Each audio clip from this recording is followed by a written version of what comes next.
AFC-USA. Today I am speaking with Mallory Saleson.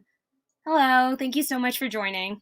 It's my pleasure. How are you? I'm good, how are you? I'm doing well, thank you. Mallory Saleson is currently a professor of journalism at George Mason University. She worked as a journalist for 20 years before switching to teaching. And during her career, Saleson worked as an overnight shift news writer, domestic reporter, foreign correspondent, and newsroom deputy director at Voice of America. I'm very excited to have this opportunity to speak and learn from you today. My first question is, what was the experience like working as a foreign correspondent in the 80s and 90s, and how do you believe it compares to working as a foreign correspondent in 2021? Okay. Um, Great. Thanks again for having me on.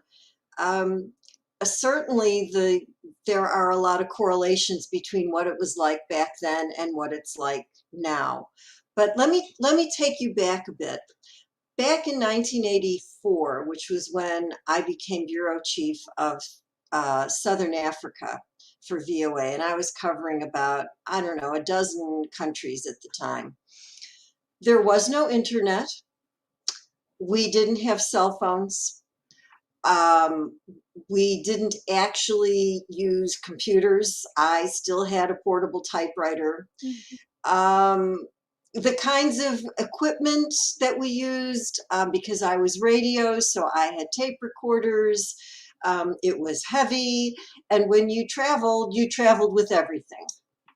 So just the logistics of doing things, the equipment you used, things like that were a lot different. I mean, eventually, we got all that. Certainly in the 90s, we had some of that. We had sat phones, things like that. But for the most part, you were really dependent on the communications of a telephone, and that being a landline. You were dependent on if you had an hourly deadline, as I did a lot of the time because we had news on the air at the top of the hour, um, you needed to be near a phone or figure out a way to get to a phone. But it was a very exciting time. There's no question about that. And being in Southern Africa at that time was a unique situation, and we can hopefully talk more about that during the course of this conversation. But to bring it to today, um, it also has to do not just with the equipment, but perhaps the perceptions of news coverage and journalists and how journalists do their jobs. Although I think that journalists today are still doing primarily the same jobs as we always did. I mean, a journalist's role, what? Shine a light on news, go for truth, accuracy, make sure that you realize that there are several sides to a story that you need to be able to tell, um, be ethical. All of these things were true then, and I certainly believe that they're true today. But the difference is that perhaps you weren't as much of a target back in those days, in the sense of, certainly I was traveling around a number of countries in Africa. Even before then, I'd been in Europe. I had done some travel there as a journalist as well. And people weren't out to get you if they realized that you were a journalist and you were trying to do your job. Most of the time, I felt that people were going to assist and not get in my way or try to make things very difficult.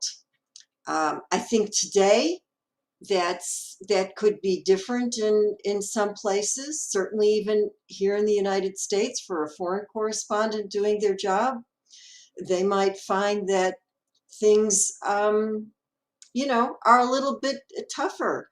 Not everybody feels that a journalist's role is the end all be all, that they actually want a journalist to report on a particular situation. And certainly what we've also seen, and although this was true back in the 80s and 90s, certainly with sometimes in some countries, journalists being targeted and journalists being killed, I think we're seeing perhaps more of that. And we can certainly see in war situations and other situations where things have become particularly bad for journalists and in autocratic states as well. So you teach journalism. I personally am a student of journalism at the moment as well, and the thing that I'm constantly being taught about is news literacy, especially during this day and age when we have this big fake news epidemic. Uh, would you say that news literacy, fake news, was prevalent back in the 80s and 90s, or do you think a lot of that has to do with the rise of social media and new technology that can allow certain manipulation? So fake news has existed even in ancient times. People spread rumor. They went into the public square or whatever, and they talked, and news got around, and sometimes it was disinformation or misinformation or just downright fake. But the internet and social media allow things to spread and multiply in such a dynamic and immediate factor that nobody has experienced like we're experiencing it now. And I think it's very difficult without media literacy for people to necessarily understand that what they're seeing could be fake. And how do they judge that? And how should they judge it? And what do they judge it against? And sometimes, it's very tough. I mean, you're a student of journalism. I I have used the opportunity occasionally to show students fake Facebook pages up against, the real Facebook pages and ask, how do you tell the difference between them? How do you know which one is legit, which one isn't legit? Now we're seeing more deep fakes, right? And that's going to eventually could eventually spiral out of control in some ways. And it's a little bit worrisome. Just the manipulation of those videos is troubling. We saw what happened with the one with Nancy Pelosi, for example, the Speaker of the House. So there is that, and I do have a lot of concern that people hear things, and if they haven't been trained to look for something or to understand that when you hear something or read something, it's not good enough to accept it on face value any longer. You you have to go deeper. You have to look for other sources. You have to examine the information. Where did it come from? Is this reliable? Do I trust this source? How do I go about finding that and digging deeper? That's especially true for journalists because a source you may think is credible may not be. And you have to be really very careful about that. So I do think that it certainly is one of those factors we have to take into consideration today. And I really wish that news literacy, media literacy would be taught, at a younger age, and that other people would participate in it. Hmm. Yeah, make it like initiative to educate everyone in the country, everyone in the world about how Well, to. sure, but why not if you're teaching civics, in at least in this country, along with civics, why not have a day where you can talk about media literacy, something like that, I guess. Yes, and in other countries, Tamsin, you're absolutely right. But we don't have control over what happens in other countries. Mhm. Yeah, but especially with technology just advancing more and more and more, the education is needed more and more and more. Yeah, absolutely. Because it's so quick. You can read something on your Twitter account or whatever, and you can't just take that as face value. It's and the thing is, you could then repeat something, and before you know it, you've now contributed to spreading that misinformation or disinformation, and it's all over the world. Hmm. Well, going off of that, as a professor, what are some of the fundamentals of journalism that you teach your students? Well, I mean, certainly, as we were talking about just at the beginning, the that a journalist um, is looking for accuracy and truth and fact. Okay, that is a fundamental that I think uh, any journalist today, just like journalists, in the last 20, 30, 40 years, have been seeking the same thing. Um, Journalists should be avid listeners Mhm. and readers and learners. You never stop, right? It's not good enough to say, oh, okay, I did that, over there. Or it's important to learn new cultures. It's important to follow and understand politics, history. Why are we doing things the way we are today? And I hate to say that sometimes what I see is a little bit more shallowness than I would like to see. Um, because I think a lot of people feel that if they are following social media, somehow that's good enough. And you know there's nothing like delving into something and digging deep, and that means reading articles, reading books. So those are some of the fundamentals. Following news on a daily basis, if you are really serious about journalism and being and becoming a following a career in it, then you have to understand what's going on in the world around you, and not just in this country, but all over the world, because it has an impact on how we see things, and how people report has an impact on how we see things. So, those are some of the fundamentals, and then the ethics and how to interview people and how to evaluate your sources is so important, so that you don't get taken or somehow used, which can happen. So, and then some of the obvious fundamentals. How do we write? We can't lose sight of, the fact that we still present news in a certain way. I know I know that things have changed so much. And sure, we see a lot more opinion creeping into writing.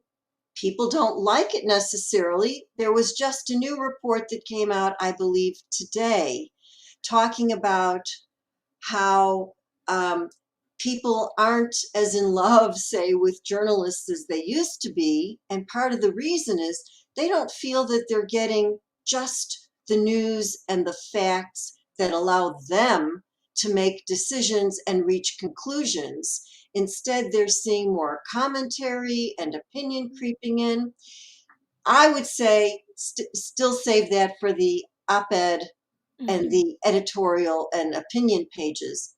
That really shouldn't be the place of a journalist who is practicing news writing, features, doing long form investigative work. So that's still some of the fundamentals that I think we have to keep track of. Do you think, because as we mentioned, you had your journalism career mainly in the 80s and 90s. Do you think that some of the fundamentals that were practiced then are kind of being ignored? Like, as you mentioned, with biases creeping more and more into journalism? I hope not. I mean, I was a journalist for 20 years. And after that, I actually had another career in communications before I started teaching. And I was doing quite a bit on the side of development communications.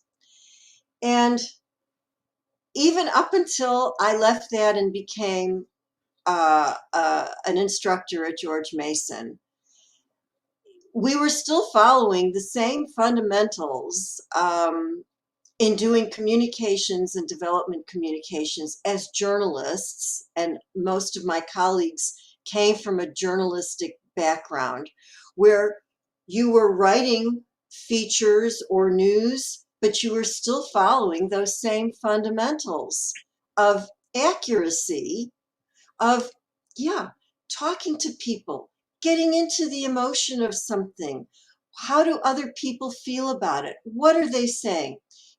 There are analysts out there who will have different opinions. Get those opinions, right?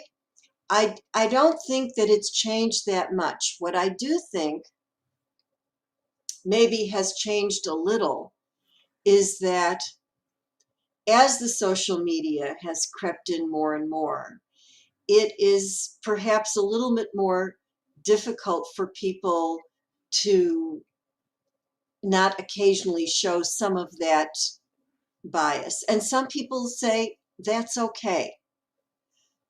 Uh, I think it depends on who you talk to. You could get three others here today and we could debate it um, from today until next week, and we would probably all have some different opinions. But I think we'd all agree on the bottom line of accuracy, truth, fact, and making sure that the spotlight is on the reality of what the situation is. So, I want to delve back into your career for a little bit. And I'm curious, what was one of the most memorable stories that you ever reported on, and why do you think it had such a big impact on you? Oh, that's a that's a tough one because there are a number of stories, but certainly um, covering the release of Nelson Mandela Hmm. in South Africa in 1990. And if I could take a little bit of license and pair that with the fact that I also, years later, covered the first democratic elections in South Africa that elected him as president of the country. And I think I think it wasn't so much the impact on me, but it was recording and reporting that historical moment and knowing that it was just a huge moment, not just for South Africa, but for the region and for the world. I mean, everybody's spotlight had been on that country for a number of years. And watching him leave prison, even though by that stage he was living in a prison house, but nonetheless, it was still prison. You know, seeing that, being able to interview him about, I don't know, 4 or 5 days later, whenever it was, um, following that story. And then, as I say, because I was bureau chief for about 10 years, but it was 6 years, a little bit of a break, and then 4 years. And so I was able to go back and again witness the historical elections um, and see how the country was changing. And I still watch today to see how the country is moving and changing because I just lived there for so many years afterwards. It became a very important place to me. So I think all of that had an impact. But I can also say that covering war and humanitarian crises in Southern Africa and seeing up front what that can do to people and populations had a huge impact on me. Um, as a person and just in the way I saw things and how I got to know people, and just being able to realize that there are so many different people in the world, all with stories to tell, and all just so wonderful, and also can be so sad and unfortunate. And I wanted to tell those stories. When reporting on a story that is so monumental, like Nelson Mandela being released from prison, or so emotional, like the people you interviewed, was it hard to not include your bias in reporting? Um, that's a very interesting question. No, it was not hard to avoid my own bias because perhaps because history was, depending on what you were reporting, history was kind of on your side. And so, the people that you would interview mostly would be saying some of the same things. But I can certainly say that during the 80s before his release, and when I used to do a lot of reporting on uh, anti apartheid demonstrations, I'd go into other difficult situations, but I would also go and talk to conservative white South Africans and attend their gatherings and do reporting as well. So I think that, again, it's hard to talk about both sidesism these days, but keeping a balanced perspective, trying to keep a balanced perspective, I would always let people I interviewed speak for themselves and use a lot of attribution, which is something that, again, not all journalism students do as much of today, but I highly encourage it. And there are ways of telling a story that, yes, it may seem like you are on a particular side because nobody's objective. I mean, we can say we are, but we all have opinions, even if we try to keep them to ourselves. Um, and so, sure, at the end, somebody might say, oh, that just sounded like she went and she only spoke to those people, but maybe the next day she spoke to those people. And I think it's fair to say I was criticized, but also held up as somebody who did fair reporting. So I feel that uh, I did the best job that I could do under the circumstances. Did I have opinions about what was going on? Absolutely. You couldn't be there and not have an opinion as to what was going on.